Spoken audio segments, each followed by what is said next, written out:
Welcome to At the Table, where we are connecting entrepreneurs, discovering missions, and building communities with purpose, body, soul, mind, and business with Charlie and Heather. with Women in Leadership.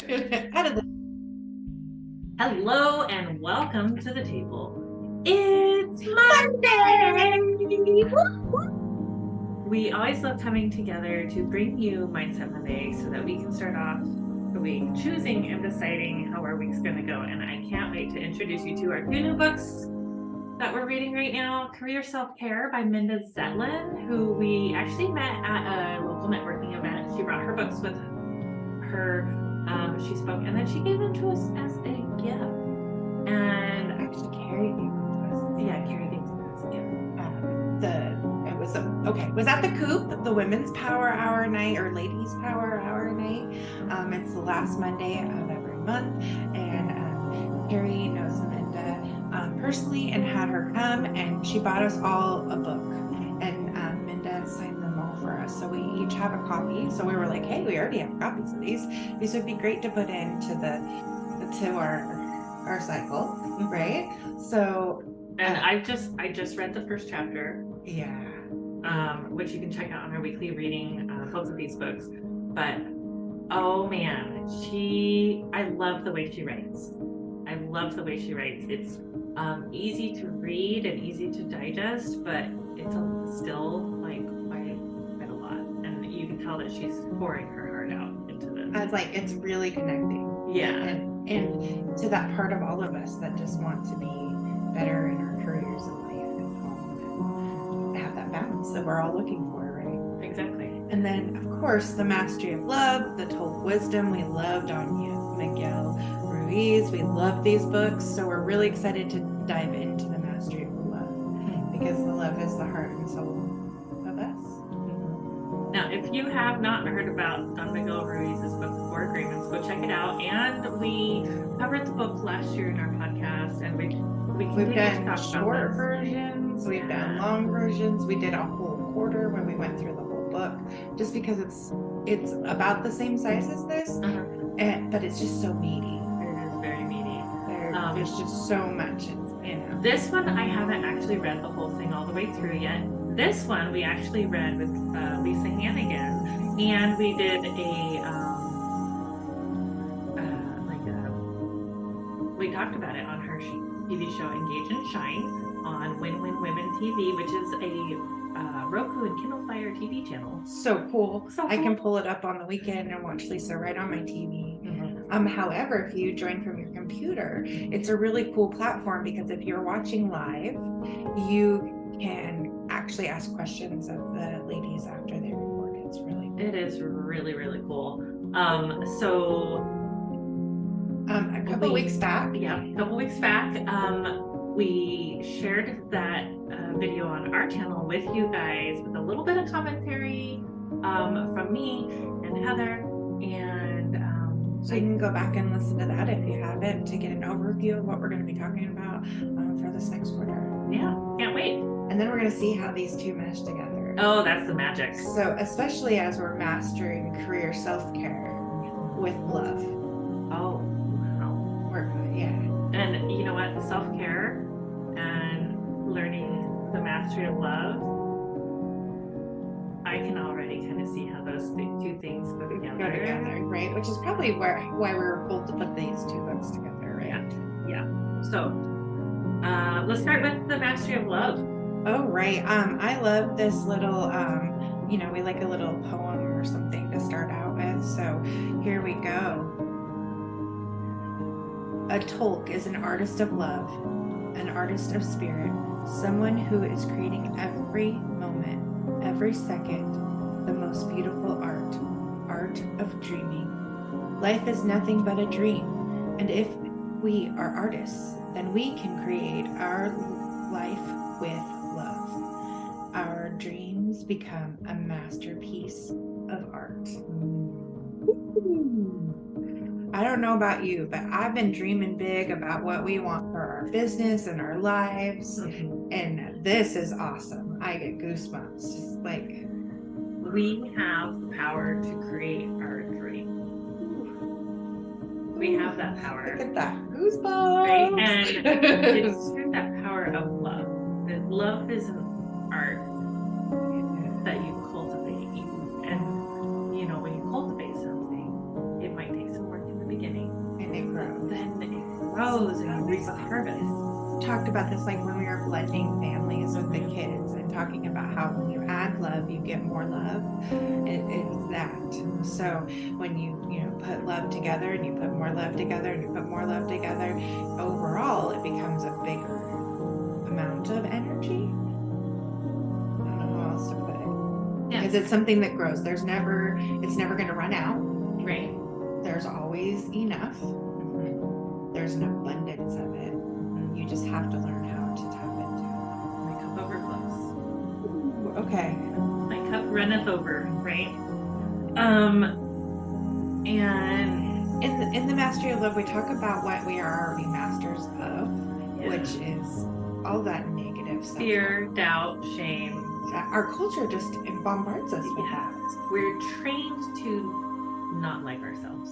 We are Trained domesticated to not like ourselves. We're domesticated to not love. Because because when we're little kids, we were, be quiet.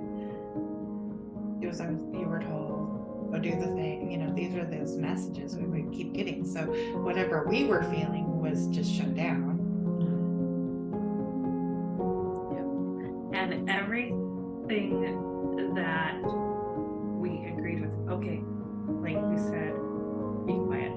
Okay, I'll be quiet. I'll quiet my voice because my voice is now guilt and shame. Yeah. And then that becomes the habit. Because by the time we're old enough to decide for ourselves, we're so used to it, we so keep doing it normal to ourselves. That's crazy. Yep. So that's our wounded mind, right? And so we're going to work on changing that. Right. So this whole first chapter of the Mastery of Love talks about the wounded mind, and it's what Toltecs call the dream of hell. Okay, so if you think of hell, you think of fear, doubt, shame, famine, fire, hot, uncomfortable, anger, hate, envy, sadness, suffering. Guess what? Shame and guilt, poison, Yeah, all the yuck. But think of our world and the society we live in, and the dream of the society, which we've talked about before. It's like the collective dream of every individual on Earth. When we put it all together, that's the our world family structure, city structure, community structure. It gets bigger and bigger and bigger. So if we focus on fear and envy and doubt and shame and sadness, which most things that you see on social media, on TV, on the radio, that's what it's based on, is fear, doubt, shame. It's teaching us to continue to... Because they want to pull you in. So every one of us can identify with that because it's such a cultural norm. But what does it do? I mean... It keeps you under their thumb, right? They have the power because they have the control over you through guilt, shame, and fear. I can't even remember the last time I sat down and watched the news. I don't even remember last time I sat down and watched the news. And when things my are husband watches the important, news, he'll let me know if there's something. there's always somebody that will tell us what's happening in the world. Yeah. Enough people know what's going on, and I don't need to have that daily focus because it is really brings me down. Yes. Because it is that oppressive. Right. And it's not that I don't want to hear what's going on in the world. I don't want to hear all the negative things. I don't want to hear how people are talking about what's going on in the world. That right there, because they perpetuate that fear and guilt and shame. There would not be news outlets if all they did was like good news, even though everybody loves the good news story of the day, right?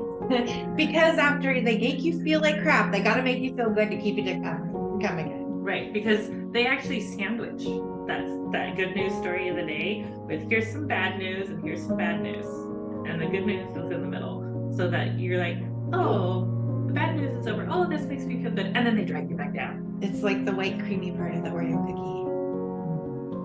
Yeah. Yummy. The Yeah. yummy good stuff. Nobody eats the I don't know very many people that eat just the cookie and leave the cream. Right? I know lots of people that eat the cream and leave the cookie. So we all want more of the good stuff. We all want more of the good stuff. I like that. So when we're born, our emotional brain is actually very healthy. You're actually born knowing what you're supposed to do, and this ties back into that intuitive eating we talked to Shelley about. Yeah, a couple weeks back. Wow. Yeah, that's cool. I just got that. I was Yeah. like, ooh. What you believe about yourself, about the food you eat, about everything that you do or believe you are, there is an agreement associated with that. So let's make sure that agreement is in the direction of truth and love always, and then there's no guilt and shame and fear and doubt. No drama. No dramas. So then this week, in Career Self-Care by Minda, she talks about in chapter 1, taking care of yourself is a radical act. And it's because we're taught not to. We are conditioned not to. Especially as women. Mm-hmm. We are conditioned to always put ourselves last. We are conditioned to suffer, so to speak. To have feelings of guilt or shame over anything that brings us pleasure. She talks about a guy named Brad Willis who worked at NBC, who wanted to be a war correspondent, and he injured his back right about the time that he got the job, and instead of going and getting a surgery and taking like 4 weeks off of work to take care of himself, he pushed it through and ended up suffering for years and years and years because he never Years and years. He could have of had it self-imposed suffering. Yeah, because of If he would have taken that pause and taken that break to heal himself. so instead of telling NBC, I had an injury, I'm really excited to work with you. And then he hid it. He did. He hid it from them. And he didn't want to take the time off to get the surgery because he was afraid they would not send him to be the war correspondent with the bad back. Right? Because you have to be agile. You have to be Able to respond to in Yeah. quick situations because you're in the middle of the war. You're in the middle of the war. You have to respond almost like. So instead, you take yourself injured into the war, knowingly injured into the war. Right. Like, Why did he do that? So he ended up leaving his position at NBC, and he found yoga and he found what was his truth, and he actually became a guru named Baba Ram, who Minda had interviewed about his journey, Right. everything he went because through. now he's a master of self-care, right? And she talks about how both of them had compared themselves to others and used that comparison as a tool to keep themselves down. And I have to work harder than than anybody else. I have to work harder and longer than anybody else in order to get to where I want to be. It's just Such a hard truth to tell yourself, yeah. to live in, because that's a living in the truth. The truth of the statement or feeling that's like you conditioned yourself to be in. Yeah. And another sad truth about this person's pain, Brad Willis, the war correspondent, future guru, was that he self-medicated because of his back injury for years and years. Again, pain and suffering due to prolonged, because of fear that they would replace him instead of just hold that spot for him for, a month. Yeah, I like that, you guys. That he became addicted to pain medications and alcohol, even while his career was still taking on, right? So then he's not truly present in his career. No, and he's not living his best life. He's continuing the pain and suffering, and he's actually making it worse. So, and we have a culture of, going to work when we don't feel good. Mm-hmm. And I know that a lot of that has shifted, but a lot of it's still not shifted for our minimum wage. I was going to say a particular wage call. I always get confused with that stuff, but our hard workers that are, have to for money, like they're trading their time for money, and they're just barely making it. So they push through things they shouldn't. Like it's a whole thing. Yeah. So let's think about these lower income jobs. How valuable are those employees to the companies they work for? Usually the front end, we need you people, and they get paid the least, but they are made to feel replaceable. They're so not. They're not. Literally the cost of replacing and training an employee is expensive. You should teach them to take care of themselves so that they don't have to leave you. Anyways, that's a whole tangent. That is a whole tangent. That's not what we're talking about. Minda goes on to talk about her own battle with her mindset around being a writer and an author, and finding that voice, and then also making enough money to support herself, and her struggle with that, which is really admirable, and how he compares how some of the mindset things that she did were similar to Mr. Willis's, and then she found out the surprising truth about self-care is if you don't do the self-care, if you don't take care of yourself, you're burning the candle at both ends. Literally.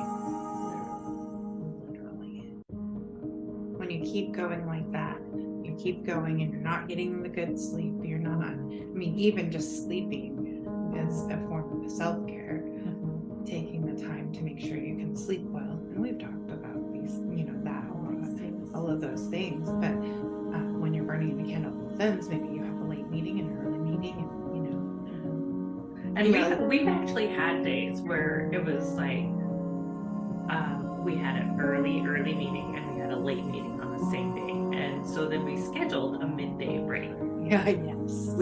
And so it's really important to schedule these things for yourself. If you are the type of person where you leave your say your chiropractor's office without scheduling your next appointment, and then you forget to schedule it for a while, guess what?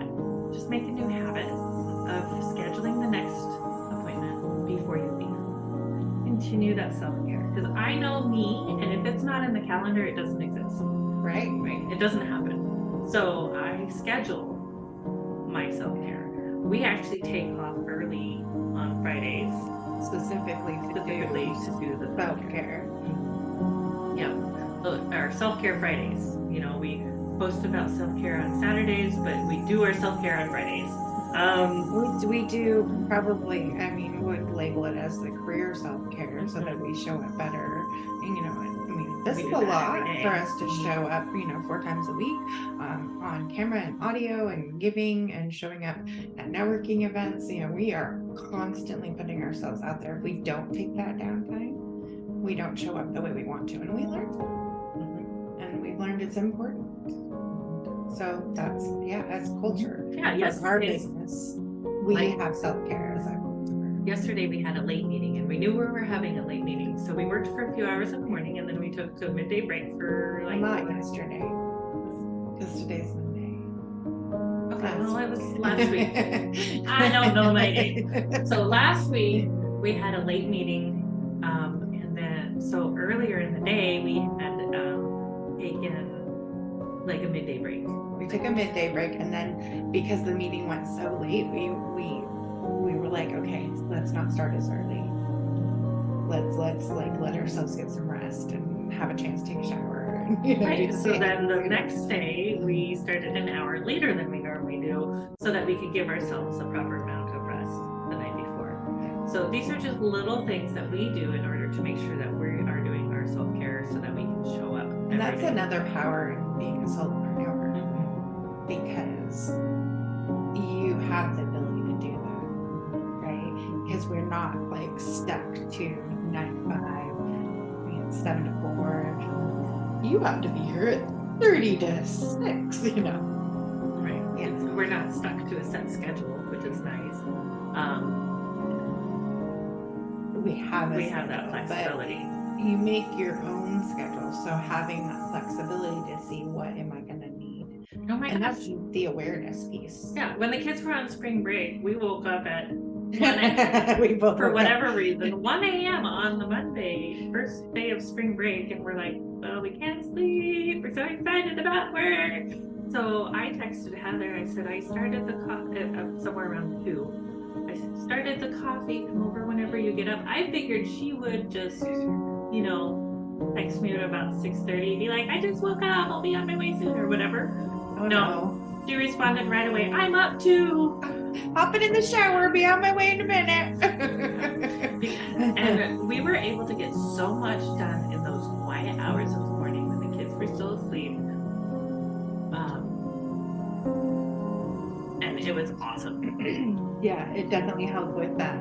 Our fear of being interrupted and knowing that we wanted to still be present for our family, but still be present in our business as well. Right? So we were able to working do at both. home. Like, these are the things we have to do sometimes, but we didn't have to do it. We just both were awake.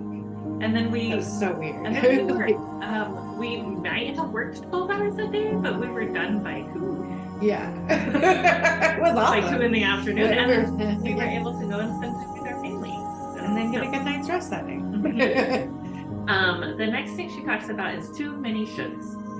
How many times do we should ourselves? I should do this. I should do that. Why are we shoulding ourselves? Whose opinion? More shoulding. Whose opinion is telling you you should? You should. So That's a good trigger, like a good awareness word. If you hear that coming out, I should do this or I should do that. Like, check in with yourself. Do you want to do that? right. That's a trigger word for me. Like, oh, that's time to reflect on this situation. I should. Maybe not. So some of the things that were on my should list that are no longer on my should list is my own like OCD. Like, house has to be clean because people are gonna see it. People are gonna come over and, oh my God, there's dog hair. I have 3 dogs. There's Right? maybe dog hair. And 3 teenagers. There's gonna be stuff, right? So instead, Sometimes I use her bathroom instead of the community room. Yeah, instead of the kids. But that's grateful you have 2 bathrooms, you know, Right. make find the gratitude. So I stopped for the most part. I'm still catching myself, shooting myself. It's amazing it still sneaks up. I mean, we've worked on it a lot. And then sometimes we'll be like, we're shooting ourselves. Why are we shooting ourselves? No wonder why we're stressed out. And I love saying it, stop shooting on yourself, or we're shooting on yourself, because it's like you're giving yourself crap. Yep. And then you feel like crap. So it's very accurate. So don't worry about doing everything right or everything's got to be perfect or whatever. And stop shooting yourself. Start noticing when those words come up into your head and just zip it. I love that. Zip it or reset your mindset. Like, I should. Crap. I want to. I am willing to. I choose to. I decide to. Those are all much better ways to talk to ourselves. Or that can wait till later. Or that doesn't align right now, and that's okay. You're valid. You get to say no. You get to say no. No is a full sentence. Yep. No is a full sentence. I love that one because I think the next thing that we try to do when we say no is give all the reasons why, and we don't need to. No is a full sentence. Right. How many times do we catch ourselves trying to validate our no? Or excuse our no. If you just say no, that's clean and clear and simple. You do not have to validate yourself. It's hard to get into the habit of not validating yourself. Because we are taught, we are domesticated to, especially as women. Well, we should do it. So if we're not, then we need to give our reasons. You said the words. Yep. Yeah. You did it. Yeah. She said you should do it, right? Yeah. I'm shooting at myself because if I don't validate myself, if I don't give it reasons, then somebody else isn't going to think I'm valid. That's not true. Right? No, not true. That is a domesticated response. And if they're having trouble with it, that is their problem to deal with. Yep. You're like, hand that back. You love to pick it up and hand it. All right. All right. So she, Minda likes to end each chapter with a journal reading. So when we were reading Louise Hay's You Can Heal Your Life, she ended with an affirmation, which we loved to share with you. And this series, Minda has, she has journal exercises. So yes, this is a lot of writing. And I encourage you to take the time to do this because this is where you're going to find those things about yourself or see the things about yourself, the repeating things you're doing, the shittings that are hiding. The piece is there. That's where you find it because it's not usually in the moment when you're upset. So these are great exercises. I'm really excited about them. So how often do you notice a problem and then try to fix it? Right. Okay. So the exercises, I'm going to turn on my document for you guys so you can follow along too. All right. So the exercises to try. This book is called Career Self-Care, and in later chapters there will be exercises to help you reach your goals at work. I promise. I'm starting here with the personal self-care because I believe this business of learning how to take care of yourself is the foundation we all need for building a successful career and successful life. Ruth! Woo! Okay, let's go. Oh, yeah. Number 1, meet your own needs. Grab some paper or your journal, write down this question. What do I need that I'm not getting right now? One more time. What do you need that you're not getting right now? Spend 2 or 3 minutes making a list of your answers. They could be things you need at work or home, anything from more money to time to read a book, to a bigger apartment, to a night in a hotel with your partner away from your home and kids. Use your imagination, be honest, and write down whatever comes to mind. When you're done, you may have a long list, which is great. Now spend a few more moments thinking about what you really need the most to feel happy, healthy, and whole. Pick just 3 items from your list. Circle them and write each at the top of the new page. For each need you've selected, consider this question: how do I make this happen? Now spend a little time writing an answer for each one. Maybe there's more than one answer because there are a few different ways to achieve what you need, or perhaps getting what you need will require a few separate steps. For example, if you've written at the top of the page that you need to get out of your current job, your steps might include things like updating your resume, going to industry events where you can network with people and learn about new opportunities, and responding to job listings. Are you willing and able to take these steps? If so, Make a commitment to yourself that you will. If you determine that achieving one of your needs requires something that you just can't do, then choose a different item from your original list. It would be better if you stuck with your first choices. After all, you choose them first for a reason. But if you can't, you can't. Either way, pick a date by which you'll have taken that first step. Before you put away your journal or your paper, close your eyes for just a few minutes and imagine how things will be and how you'll feel once you've taken the necessary steps to meet at least one of these important needs.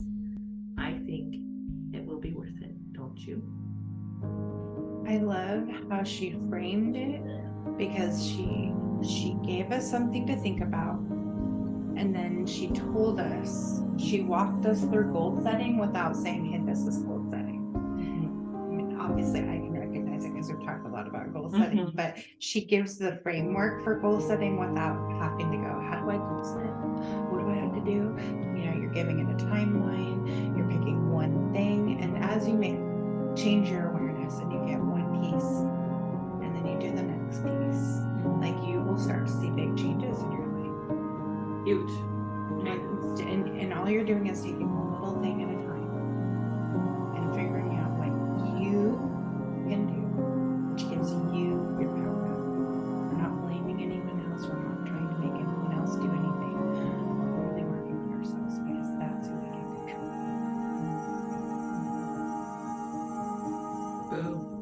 Boom. Boom. So we are excited to be doing the Mastery of Love and Career Self-Care, and we are excited to see where this leads us this quarter. We're so happy that you're here with us. And are you enjoying this music? Oh my goodness, it is from the pianistry guy. Yeah, Aaron McDonald, pianistry story. You can find him on Instagram. He's got a 30-second calm, a 10-second calm. He can reuse those sounds. It'd be great. He's a local guy and he's absolutely amazing. So if you need music for your own thing, let us know. We'll hook you up with him. All right. Yeah. And now stay tuned for the Cosmic Quarter. And we love you. Thank you so much for joining us today. Namaste. Go out and be awesome. The Marysville Police Foundation is a 501c3 organization to support these areas of the Marysville Police Department: law enforcement, officer wellness, and the community outreach programs and activities. We look forward to serving you. We take the mystery and pain out of social media consistency for your business, giving you back time to shine in your zone of genius. Social media is the new branding. It deserves its own attention, thought, and effort. Yet so few businesses actually take this seriously and invest enough time on their strategy. We can do it for you at an affordable rate that will fit into your budget and allow you to pursue other revenue channels as well. The hardest part of social media management is keeping up the consistency to be seen and know what to post, when to post. Are you ready to have everything ready to go for you, saving you time and energy by not having to do it all yourself? Still getting your message out so that people get to know you, like you, and develop trust while opening yourself up to more time for the business of your business where you shine. Working with Women in Leadership, BSMB LLP, is a unique experience that bridges the gap from face-to-face to virtual relationship marketing. Not only do we love to help you shine on social media, we love to share tools to help you grow with us, body, soul, mind, and business. Check out our podcast and YouTube channel for Mindset Mondays, Social Media Training Wednesdays, business interviews and special topics on Fridays, and weekly readings on Sundays. To schedule your consultation or podcast interview, head to our website, www.womeninleadershipbsmb.com. Our weekly readings on Sunday, our podcast, Mindset Monday, social media training with Heather on Wednesdays, guest interviews, and special topics on Fridays. Thank you for joining us. Find out more and schedule with us online at www.womeninleadershipbsmb.com, where you have a spot at the table. Thank you for joining in on the fun. Be sure to like and subscribe for more.